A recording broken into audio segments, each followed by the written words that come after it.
Hello दोस्तों, स्वागत है आप सभी का एक बार फिर से आपके अपने यूट्यूब चैनल स्टडी प्लेटफॉर्म पे। दोस्तों, आज के इस वीडियो के माध्यम से हम बात करेंगे BA सिक्स सेमेस्टर का आपका पॉइंटर्स ऑफ इंडियन सोशियोलॉजी जो क्वेश्चन पेपर रहेगा। सोशियोलॉजी का फर्स्ट पेपर ये रहेगा। इसके आंसर की के बारे में बात करेंगे। ये क्वेश्चन पेपर है माँ शुकुम्भरी यूनिवर्सिटी का, ठीक है। 2025 का ये क्वेश्चन पेपर है। 2026-27 में जो एग्ज़ाम होंगे सभी यूनिवर्सिटी के लिए, इस क्वेश्चन पेपर में इंपॉर्टेंट क्वेश्चन रहेंगे। टोटल 75 क्वेश्चन जो है इस वीडियो में आपके रहेंगे, ठीक है।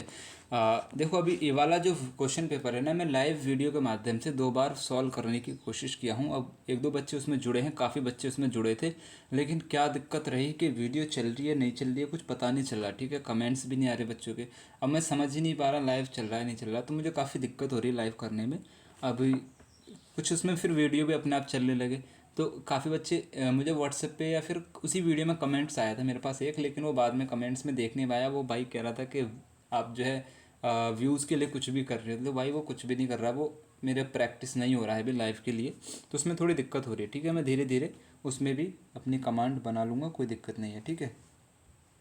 चलो, देखो, एक इम्पोर्टेंट क्वेश्चन आप सभी के लिए रहेगा। आप सभी मुझसे बार बार पूछते हैं कि सर हमारे जो है ना इस क्वेश्चन पेपर में 75 क्वेश्चन पूछेगा और 75 को आपको जो है हल करना है। और आपका जो क्वेश्चन पेपर रहेगा इसमें जो अधिकतम अंक मिलेंगे 75 मिलेंगे, यानी कि 1 नंबर का एक क्वेश्चन आपका रहेगा। और आप कहते हैं कि हमें पास के लिए कितने क्वेश्चन करने, तो 75 का आप ना 40% निकालोगे तो आपको 30 निकल के आएगा। तो 75 क्वेश्चन का निकालोगे तो 30 क्वेश्चन आएगा, 75 नंबर का निकालोगे तो 30 नंबर निकल के आएगा। तो 30 क्वेश्चन आपको कम से कम सही करने हैं पास के लिए, इतना ही याद रखिए बस, ठीक है। चलो, देखो, पहला क्वेश्चन है कि एम एन श्रीनिवास ने भारतीय समाज के अध्ययन हेतु किस परिप्रेक्ष्य को अधिक महत्वपूर्ण माना है। एम एन श्रीनिवास ने भारतीय समाज का अध्ययन, अध्ययन का मतलब है कि जो भारत के समाज हैं उसका अध्ययन करने के लिए किस तरीके का परिप्रेक्ष्य, मतलब किस तरीके का जो नज़रिया है, किस तरीके का व्यू है, किस तरीके का जो है महत्वपूर्ण माना है, ठीक है। किस तरीके को अधिक महत्वपूर्ण माना है, पुस्तक के तरीके से अध्ययन करना या फिर क्षेत्र यानी कि फील्ड वर्क करना। तो उसमें माना है क्षेत्रीय कार्य को। अब देखो, किसी चीज़ की नॉलेज आप किताब के ज़रिए ले रहे हो, किसी चीज़ की नॉलेज आप प्रैक्टिकल करके ले रहे हो, तो बेस्ट क्या रहेगा, प्रैक्टिकल वाला रहेगा ना। तो इन्होंने एम एस श्रीनिवास ने भारतीय समाज के अध्ययन के लिए आपका क्षेत्रीय कार्य को अधिक महत्वपूर्ण माना है। बी यहाँ पे करेक्ट आंसर है क्वेश्चन नंबर 1 का, ठीक है। इसी तरीके के क्वेश्चन आपसे नेक्स्ट ईयर पूछे जाएंगे, तो याद रखना इस तरीके के क्वेश्चन ही। यहाँ पे मैं आपको काफ़ी चीज़ें एक्सप्लेन करता चलूँगा। वीडियो में नहीं हो तो वीडियो को क्या करना है, चैनल पे नहीं हो तो सब्सक्राइब कर लेना, वीडियो को लाइक शेयर सब्सक्राइब कर दीजिएगा, ठीक है। चलो, अगला क्वेश्चन आपसे कह रहा है संस्कृतिकरण की प्रक्रिया का संबंध किस प्रकार के कर्मकांड और व्यवहार के तरीकों के अनुकरण करने से होता है। तो संस्कृतिकरण, सबसे पहले जानो क्या होता है। संस्कृतिकरण एक ऐसी प्रक्रिया है जिसमें निम्न जाति या फिर समूह जाति के जो लोग होते हैं अपनी स्थिति को ऊपर उठाने के लिए उच्च जाति के जो लोग होते हैं, विशेष करके जो ब्राह्मण लोग होते हैं, उनके कर्मकांड, उनकी विचारधारा और उनके जो तौर तरीके होते हैं उनका अनुकरण करने लगते हैं। अनुकरण का मतलब एक तरीके से होता है नकल करना, जैसा वो कर रहे हैं वैसा ही करने लगते हैं।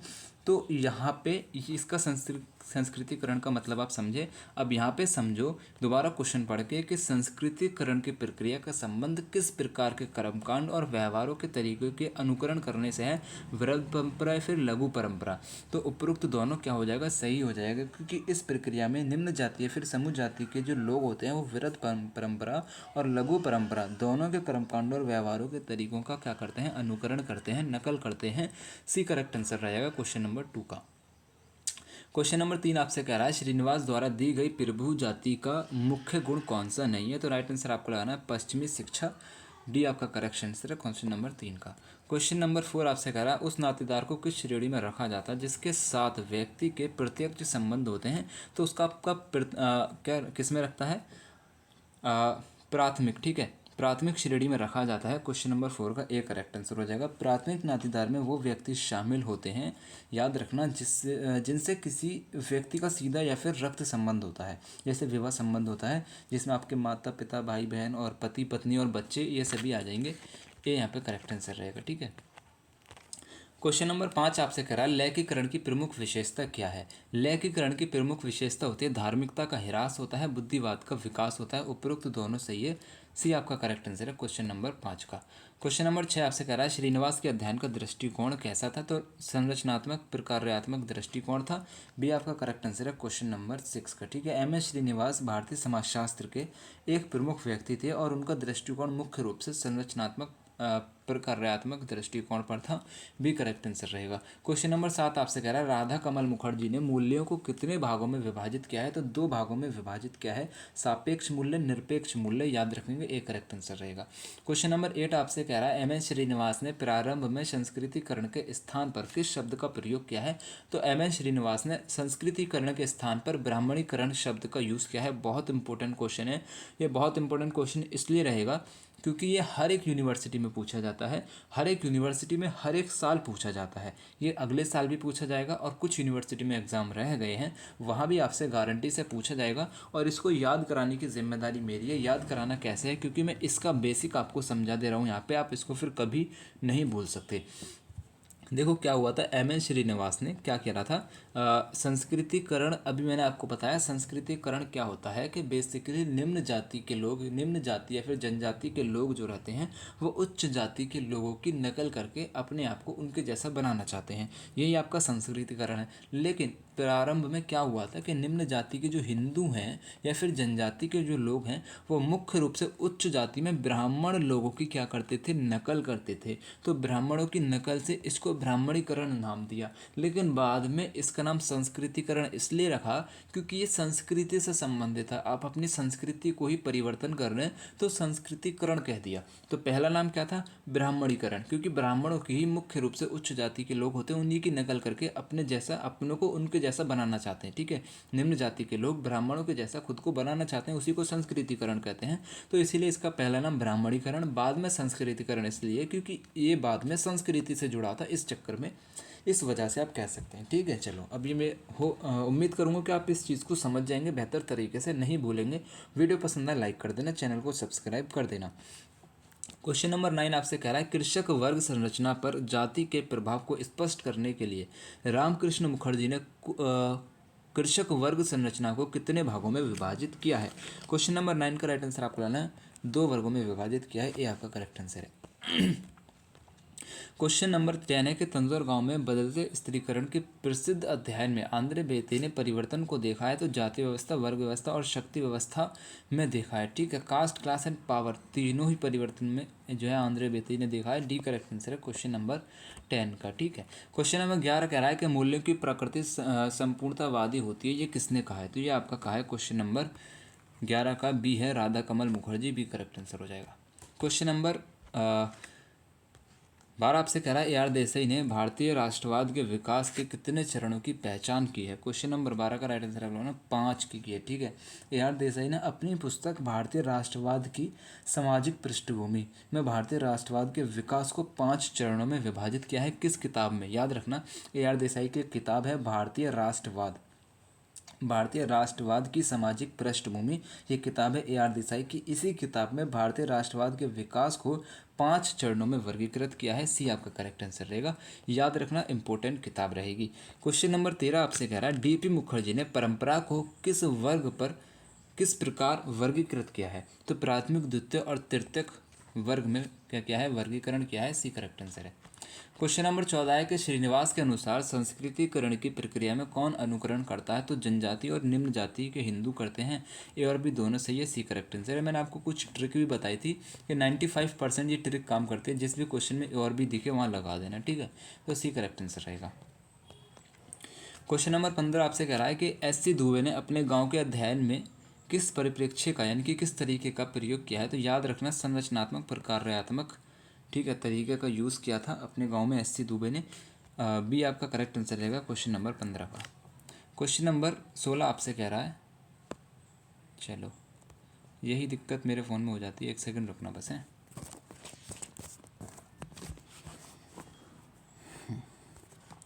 क्वेश्चन नंबर 16 आपसे करा है किसने भारतीय राष्ट्रवाद के विभिन्न चरणों की ओर संकेत किया है। करेक्ट आंसर आपको लाना है, ए.आर. देसाई ने किया है, सी आपका करेक्ट आंसर रहेगा।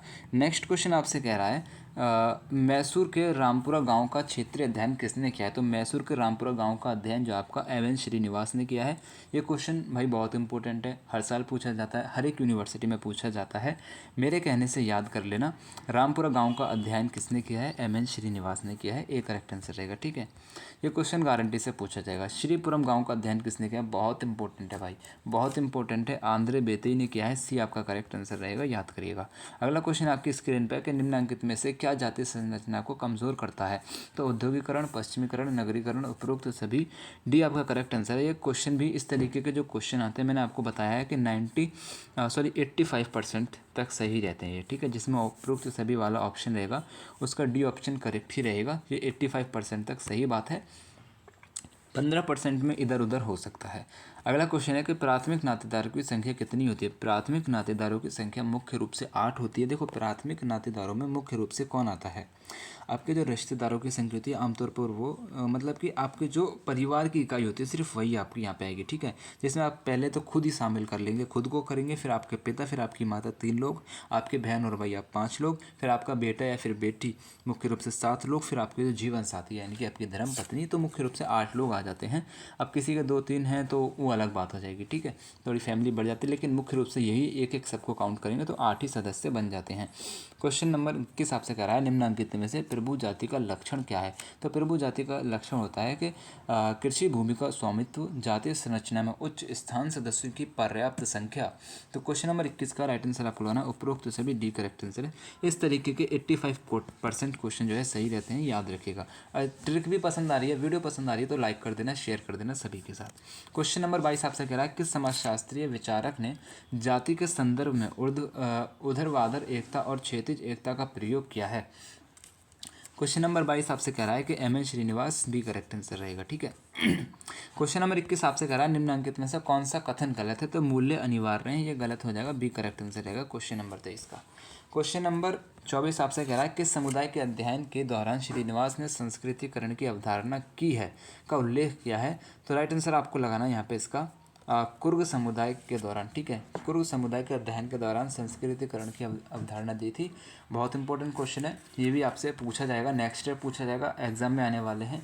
अभी किसी यूनिवर्सिटी में एग्जाम रह गए ना तो वहाँ भी पूछा जाएगा गारंटी से। क्वेश्चन नंबर 25 आपसे कह रहा है कि निम्नलिखित में से कौन सा सामाजिक परिवर्तन पश्चिमीकरण की प्रक्रिया से संबंधित नहीं है? क्वेश्चन नंबर 25 का राइट आंसर आपको लाना, उपरोक्त सभी, जिसमें आपका जाति प्रथा में परिवर्तन, स्त्रियों की परिस्थिति में परिवर्तन और मानवतावाद। डी करेक्ट आंसर रहेगा। ठीक है, रामपुरा की प्रभु जाति कौन सी थी? ओक्का लिगा। ठीक है, ओक्का लिगा रामपुरा की प्रभु जाति है। रामपुरा गांव का अध्ययन किसने किया भाई? एम.एन. श्रीनिवास ने किया, याद रखना, बहुत इंपॉर्टेंट है। अगला क्वेश्चन आपसे कह रहा है निम्नलिखित में से कौन सा विकल्प आधुनिकरण से संबंधित नहीं है? क्वेश्चन नंबर 27 का राइट आंसर आपको लाना, धार्मिक कर्मकांड में वृद्धि, सी करेक्ट आंसर है। क्वेश्चन नंबर 28 का रहा है निम्नलिखित में से अपमूल्य का उदाहरण क्या है? तो भ्रष्टाचार हो जाएगा, बी करेक्ट आंसर है। क्वेश्चन नंबर 29 है कि निम्नलिखित में से कौन लैकीकरण का कारण है? तो लैकीकरण का कारण आपका हो जाएगा पश्चिमीकरण, नगरीकरण, आधुनिकीकरण, उपरोक्त सभी, डी करेक्ट आंसर है। 85% तक ऐसे क्वेश्चन सही रहते हैं, याद रखिएगा। क्वेश्चन नंबर 30 कह रहा है पत्नी के संबंध को कहते हैं तो वैवाहिक संबंध कहते हैं। ठीक है, भी आपका करेक्ट आंसर है। लेकिन इस तरीके के जो क्वेश्चन होते हैं ना जिसमें उपरोक्त दोनों दे रखे होते हैं उसमें 95% तक चांस रहते हैं कि वो ऑप्शन सही रहे, लेकिन यहाँ पे 5% वाला जो रह गया है इसमें 95 में से 5 बचेगा ना 100 में से, तो 5% में आपका वैवाहिक यहाँ पे सही रहेगा। हर केस में इस तरीके का नहीं होता है क्योंकि क्वेश्चन को आपको समझ के भी चलना रहता है। ठीक है, याद रखिएगा। क्वेश्चन नंबर 31 आपसे करा भारतीय समाज की मार्क्सवादी विचारधारा के अग्रज माने जाते हैं, कौन माने जाते हैं? राइट आंसर आपको लगाना है डीपी मुखर्जी, एक करेक्ट आंसर रहेगा। क्वेश्चन नंबर 32 आपसे करा संस्कृतिकरण की प्रक्रिया जाति व्यवस्था में किस प्रकार के परिवर्तन को स्पष्ट करती है? राइट आंसर आपको लगाना है पदमूलक परिवर्तन, एक करेक्ट आंसर है। क्वेश्चन नंबर 33 कह रहा है कि निम्नलिखित में से कौन सामाजिक परिस्थिति का अनिवार्य अंग है? क्वेश्चन नंबर 33 आपसे कह रहा है उपरोक्त सभी, डी आपका करेक्ट आंसर है। ठीक है, नेक्स्ट क्वेश्चन आपसे कह रहा है निम्नलिखित में से भारतीय ग्रामीण समुदाय की विशेषता क्या नहीं है? तो राइट आंसर आपको लगाना है यहाँ पे इसका 34 का जनसंख्या की विविधता, सी करेक्ट आंसर है। क्वेश्चन नंबर 35 आपसे कह रहा है कि सामाजिक परिवर्तन की प्रक्रिया के रूप में लैकीकरण की अवधारणा को किसने प्रस्तुत किया है? राइट आंसर आपको लाना है एम.एन. श्रीनिवास, एक करेक्ट आंसर है। क्वेश्चन नंबर 36 आपसे कह रहा है राधा कमल मुखर्जी के अनुसार निम्नलिखित में से किस समूह में मूल्य का अपूर्ण अभाव होता है। राइट आंसर आपको यहाँ पे इसका लगाना है भीड़ हो जाएगा, बी करेक्ट आंसर है। निम्न में से जाति व्यवस्था की आधुनिक प्रवृत्तियाँ कौन सी है। राइट आंसर आपको लगाना है ये सभी हो जाएंगे, जिसमें जातीय संस्तरण में परिवर्तन, पेशे के चुनाव में स्वतंत्रता, जन्म के महत्व में कमी। ठीक है, डी करेक्ट आंसर रहेगा। क्वेश्चन नंबर 38 आपसे कह रहा है कि जाति व्यवस्था में परिवर्तन लाने वाले कारक कौन से हैं। तो ये सभी हो जाएंगे औद्योगिक कारण एवं नगरीकरण, पाश्चात्य शिक्षा, आधुनिकीकरण। ठीक है, उपरोक्त सभी डी करेक्ट आंसर है। अगर आपका एग्ज़ाम लगा है किसी अदर यूनिवर्सिटी में है 2025-26 में है, यानी कि अभी आपका रहेगा 2025-26 के जो एग्ज़ाम है इसमें रहेगा, या फिर 26-27 में आपका एग्ज़ाम है, तो अगर आप इस वीडियो को अपने एग्ज़ाम के लिए देख रहे हैं तो इस वाले क्वेश्चन पेपर को टेलीग्राम से डाउनलोड करना। इसका लिंक जो है मैंने वीडियो के डिस्क्रिप्शन में आपको दे दिया है क्वेश्चन पेपर के PDF का। और जितने भी यूनिवर्सिटी के प्रीवियस ईयर के क्वेश्चन पेपर रहते हैं सभी यूनिवर्सिटी के टेलीग्राम पे अपलोड कर देता हूँ, तो वहाँ को उसको टेलीग्राम को जो है ज्वाइन भी कर लीजिएगा। ठीक है, और इस वाले क्वेश्चन पेपर का एक प्लेलिस्ट भी मैंने बना के तैयार किया है। ठीक है, सोशियोलॉजी 6 सेमेस्टर पेपर फर्स्ट के नाम से है, जिसका लिंक भी आपको वीडियो के डिस्क्रिप्शन में और ऊपर आई बटन में मिल जाएगा। ठीक है, तो उसको आप देख लीजिएगा। चलिए, अगला क्वेश्चन आपसे कह रहा है किसने कहा जाति एक बंद वर्ग है। ये बहुत इंपॉर्टेंट क्वेश्चन है, हर साल पूछा जाता है। GS घुरिये ने कहा है जाति एक बंद वर्ग है। क्वेश्चन नंबर 40 कह रहा है कि घुरिये ने जाति व्यवस्था की कितनी विशेषताओं को उल्लेख किया है। राइट आंसर आपको लगाना है 6 विशेषताओं को उल्लेख किया है, सी करेक्ट आंसर रहेगा। क्वेश्चन नंबर 41 है कि प्रोफेसर DP मुखर्जी निम्नलिखित में से किस राज्य से संबंधित है। तो बंगाल से संबंधित हो जाएंगे। इनका जन्म जो हुआ था ना 5 अक्टूबर 1894 को हुआ था। ठीक है, 5 अक्टूबर 1894 को बंगाल में हुआ था। चलिए, क्वेश्चन नंबर 42 आपसे कह रहा है कि भारतीय संस्कृति का समाजशास्त्र पुस्तक किसने लिखी है। राइट आंसर यहाँ पे आपको इसका लगाना है DP मुखर्जी, सी आपका करेक्ट आंसर है। क्वेश्चन नंबर 43 आपसे कह रहा है RK मुखर्जी ने बंगाल के कितने गाँवों का अध्ययन किया है। राइट आंसर आपको यहाँ पे इसका लगाना है 6 गाँव का अध्ययन किया है, बी करेक्ट आंसर है। क्वेश्चन नंबर 42 आपसे कह रहा है कृषक समाज की अवधारणा किसने दी है। कृषक समाज की अवधारणा मैक्स वेबर ने दी है। क्वेश्चन नंबर 40 का रॉबर्ट रेडफील्ड ने दी है, सी आपका करेक्ट आंसर रहेगा। रॉबर्ट रेडफील्ड के साथ एक नाम और आपको याद रखना, आंद्रे बेतई। ठीक है, सी आपका करेक्ट आंसर रहेगा। नेक्स्ट क्वेश्चन आपसे कह रहा है कि the foundation of Indian economics पुस्तक किसने लिखी है। राइट आंसर आपको यहाँ पे इसका लगाना है राधा कमल मुखर्जी, डी आपका करेक्ट आंसर रहेगा। नेक्स्ट क्वेश्चन आपसे कह रहा है इरावती कर्वे की निम्नलिखित में से कौन सी पुस्तक है। तो इरावती कर्वे की आपकी यहाँ पे किताब रहेगी 46 का राइट आंसर आपको लाना है किंगशिप ऑर्गेनाइजेशन इन इंडिया, किसकी किताब है, इरावती कर्वे की है। द रिमेंबर विलेज किसकी किताब है, MN श्रीनिवास की। याद रखना इंडियन विलेज किसकी किताब है, श्यामा चरण दुबे की रहेगी। ये तीनों किताब आपको याद रखनी है। ठीक है, बहुत इंपॉर्टेंट है, हर साल क्वेश्चन बनता ही बनता है। नेक्स्ट क्वेश्चन है social change in modern India पुस्तक किसने लिखी है। राइट आंसर आपको यहाँ पे इसका लगाना है 47 का MN श्रीनिवास, बी आपका करेक्ट आंसर रहेगा। क्वेश्चन नंबर 48 आपसे कह रहा है दक्षिण भारत में नातेदारी के पहलुओं की विस्तार से चर्चा की है, किसने की है। क्वेश्चन नंबर 48 का इरावती कर्वे लगा देंगे, सी करेक्ट आंसर रहेगा। अमूल्यों की अवधारणा किसने दी है। राइट आंसर आपको लाना राधा कमल मुखर्जी ने, डी करेक्ट आंसर रहेगा। क्वेश्चन नंबर 50 आपसे कह रहा है कि modernization its meaning and models पुस्तक किसकी है। तो राइट आंसर आपको लगाना है SC दुबे की हो जाएगी, ये यहाँ पे करेक्ट आंसर है। अगर आपका कोई भी क्वेश्चन है जिसके आंसर की आप चाहते हैं, जिसका सॉल्यूशन आप चाहते हैं, तो मेरे व्हाट्सअप नंबर पर उस क्वेश्चन पेपर को शेयर कर देंगे। व्हाट्सअप नंबर है 7300975835। ठीक है, इस नंबर पे आप मुझे व्हाट्सअप पे अपना जो है क्वेश्चन पेपर सेंड कर दीजिएगा। अगला क्वेश्चन है cast class and occupation, cast class and occupation पुस्तक के लेखक कौन है। राइट आंसर आपको लगाना है GS घुरिये हो जाएंगे, बी करेक्ट आंसर हो जाएगा। ठीक है, हाँ, कास्ट क्लास एंड पावर एक किताब है जिसको MN श्रीनिवास ने लिखा है, ये भी याद रखेंगे। अगला क्वेश्चन है the dimension of human evolution पुस्तक किसने लिखी है। राइट आंसर आपको लगाना है राधा कमल मुखर्जी, सी आपका करेक्ट आंसर रहेगा। क्वेश्चन नंबर 53 किसने कहा है कि समाज मूल्यों का ही संगठन और संकलन है। राइट आंसर आपको लाना RK मुखर्जी ने, ए करेक्ट आंसर रहेगा। क्वेश्चन नंबर 54 है निम्नलिखित में से DP मुखर्जी की कृति क्या रहेगी। राइट आंसर है कि ये सभी हो जाएगा, ऑप्शन आप एक बार पढ़ लेंगे, डी आपका करेक्ट आंसर है। ठीक है, क्वेश्चन नंबर 50 है कि DP मुखर्जी ने मानवीय विकास के कितने तत्वों की व्याख्या की है। तो सद्भाव, कल्याण, एकता, इन सभी तत्वों की व्याख्या की है, डी करेक्ट आंसर रहेगा।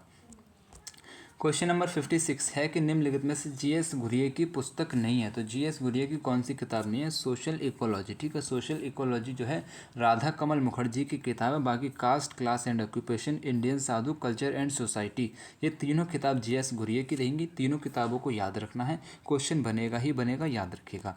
अगला क्वेश्चन है लघु समुदाय की अवधारणा किसने दी है? लघु समुदाय की अवधारणा रॉबर्ट रेडफील्ड ने दी है, सी करेक्ट आंसर है। इस क्वेश्चन पेपर में आपने कितने आंसर सही किए हैं हमारे सॉल्यूशन वीडियो के माध्यम से, इसका एक आप मुझे कमेंट्स कर देंगे कि सर 75 में से इतने क्वेश्चन मेरे सही हैं। ठीक है, वो मैं एक बार चेक करूँगा। ठीक है, आपकी स्थिति कैसी है? ठीक है, चलिए।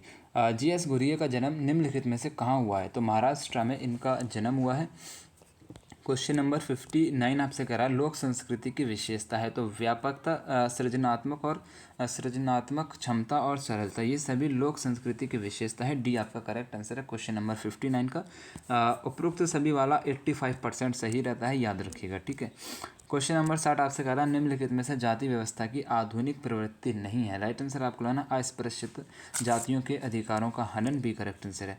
क्वेश्चन नंबर 60 आपसे कह रहा है पोचम्मा देवी निम्न में से किस गांव से संबंधित है? राइट आंसर आपको लाना है समीरपेट गांव से संबंधित है, सी करेक्ट आंसर रहेगा। अगला क्वेश्चन है निम्नलिखित में से कौन सा लैंगिकरण के फलस्वरूप होने वाला सामाजिक परिवर्तन नहीं है?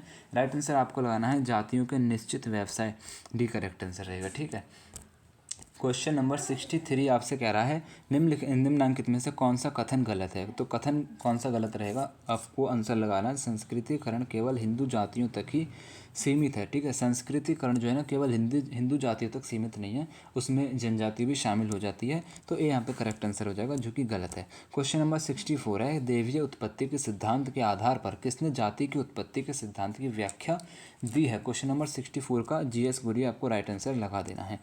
क्वेश्चन नंबर 65 आपसे कह रहा है पुनः संस्कृतिकरण की अवधारणा का प्रयोग किसने किया है? एमएन श्रीनिवास ने किया है। क्वेश्चन बहुत इंपॉर्टेंट है, आपसे बार बार पूछा जाएगा। ठीक है, नगरीय समुदाय की विशेषता क्या है? तो जनसंख्या की भिन्नता, गतिशीलता, कृत्रिमता, उपरोक्त सभी डी करेक्ट आंसर है। 85% तक ये ऑप्शन आपका सही रहता है, याद रखिएगा। क्वेश्चन नंबर 67 है एमएन श्रीनिवास के अनुसार भारत में ग्रामीण समुदाय के सामाजिक संगठन में ऐच्छिक सदस्य की इकाई क्या है? राइट आंसर आपको लगाना है इसका परिवार हो जाएगा। ठीक है, ऐच्छिक सदस्य की इकाई जो है वो परिवार होता है, सी करेक्ट आंसर है। क्वेश्चन नंबर 68 है कि परिहास संबंध होते हैं तो जीजा साली के मध्य मुख्य रूप से होते हैं, सी करेक्ट आंसर रहेगा। क्वेश्चन नंबर 69 है कि निम्न में से कौन सा जनजातीय समाज मात्र स्थानीय है, यानी कि मात्र सत्तात्मक रहेगा? तो राइट आंसर आपको यहाँ पे इसका लगाना है खासी जनजाति हो जाएगी, एक करेक्ट आंसर है। क्वेश्चन नंबर 70 आपसे कह रहा है कि सजातीय नातेदारी का क्या अर्थ होता है? सजातीय नातेदारी का एक मतलब होता है कि समाज समान पूर्वज। ठीक है, समान पूर्वज को सजातीय नातेदारी कहते हैं, एक करेक्ट आंसर है। क्वेश्चन नंबर 71 का है कि निम्नलिखित में से कौन एक तृतीयक नातेदार है? तो नातेदार आपका हो जाएगा यहाँ पे ससुर का भाई तृतीयक नातेदार हो जाएगा, डी करेक्ट आंसर है। क्वेश्चन नंबर 72 आपसे कह रहा है कि निम्नलिखित में से कौन सोशियोलॉजिकल बुलेटिन का प्रकाशन किया है? राइट आंसर आपको यहाँ पे इसका लगाना है जीएस घुरिये ने किया है, सी करेक्ट आंसर रहेगा। ठीक है, हमारा नहीं देखो एक व्हाट्सअप चैनल है स्टडी प्लेटफॉर्म के नाम से, जहाँ पे आपको क्विज़ मिलते रहते हैं, आपके एग्ज़ाम में आने वाले क्वेश्चन रहते हैं जो इंपॉर्टेंट रहते हैं, हर एक यूनिवर्सिटी में पूछा जाता है, उस तरीके के क्विज़ में आपको वहाँ पे देता रहता हूँ। ठीक है, स्टडी प्लेटफॉर्म यूट्यूब चैनल का एक टेलीग्राम लिंक है, जहाँ पे आपको सभी ईयर के प्रीवियस ईयर के क्वेश्चन पेपर आपको मिलते रहते हैं, सारी हमारे चैनल से रिलेटेड आपकी यूनिवर्सिटी से रिलेटेड जानकारी वहाँ पे मैं देता रहता हूँ। तो आप क्या करेंगे, टेलीग्राम ज्वाइन कर लेंगे, व्हाट्सअप जो चैनल है स्टडी प्लेटफॉर्म का वो ज्वाइन कर लेंगे, और इंस्टाग्राम और फेसबुक पर भी फॉलो कर सकते हैं, लिंक जो है डिस्क्रिप्शन में आपको दे रखे हैं। ठीक है, क्वेश्चन नंबर 73 का जाति के संदर्भ में किसने कहा जाति वस्तु एक विस्तृत नातेदारी समूह है? राइट आंसर आपको यहाँ पे इसका लाना इरावती करवे, ए यहाँ पे करेक्ट आंसर हो जाएगा। अगला क्वेश्चन आपसे कह रहा है नातेदारी से अभिप्राय है? तो नातेदारी से अभिप्राय होता है समरक्तता व विवाह के जुड़े संबंधियों के बीच संबंध को कहते हैं, बी करेक्ट आंसर है। क्वेश्चन नंबर 75 है सामाजिक स्थिरीकरण के अध्ययन के लिए मैक्स वेबर का उपागम निम्नलिखित में से है, कौन सा रहेगा? तो आपका त्रिआयामी रहेगा। ठीक है, त्रिआयामी क्लास स्टेटस और आपका पार्टी रहेगा। ठीक है, क्लास स्टेटस और पार्टी हो जाता है, सी आपका करेक्ट आंसर है क्वेश्चन नंबर 75 का। तो यहाँ पे आपके 75 मोस्ट इंपॉर्टेंट क्वेश्चन करा दिए हैं। इसमें जो किताब दी गई है कि ये वाली किताब किसने लिखी है वो आपको याद रखना है। ठीक है, कुछ जो मैंने इंपॉर्टेंट क्वेश्चन बोले वो याद रखना है। और वैसे तो आपके ये 75 क्वेश्चन ही बहुत इंपॉर्टेंट है। इसी तरीके के क्वेश्चन हर साल हर यूनिवर्सिटी में पूछे जाते हैं। तो आप क्या करेंगे, सबसे पहले अगर आपका एग्ज़ाम लगा है तो वीडियो को शेयर कर देना सभी के साथ। इंपॉर्टेंट वीडियो है, बहुत इंपॉर्टेंट वीडियो है। इसी वीडियो से काफ़ी क्वेश्चन आपके बन जाएंगे, ठीक है। चलिए, चैनल पर नहीं है तो सब्सक्राइब करके बेल आइकन को ऑन कर दीजिएगा। जय हिंद, अल्लाह हाफिज़।